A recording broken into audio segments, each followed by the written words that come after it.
And the other thing that was asked, Heather asked earlier, and I just think this is a really good question because I get this one a lot. I had created a listing, and although I chose the correct category, Amazon's system moved it from toys to health and beauty. I was running PPC and never had any clicks. They tried to explain to me that because my product was not in a category that people would be searching for, I would never get any clicks because the ranking was in the millions for that product. I didn't understand this. Do you?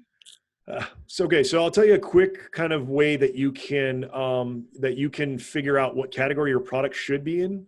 Is go ahead and do a search on Amazon for the main keyword. So like I've been talking water bottle the whole time. Do a search for water bottle, and when you search for a water bottle, let me do it on mine just so I'm not lying to you. I want to make sure I'm not blowing smoke up your butts.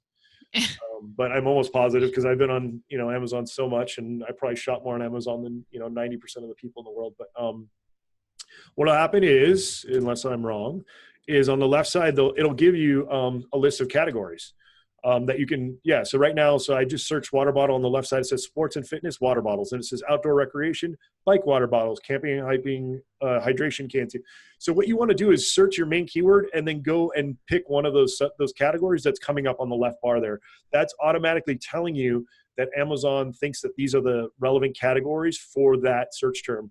Now, there's a lot of debate on how to do this, kind of a ninja trick, which really sucks. Amazon used to tell you how many products were in each subcategory, and that was a way that you could really pick a category with less competition, which worked really, really well, but they got rid of that data now. So it's a little bit harder, but you can still kind of click in and see each one manually.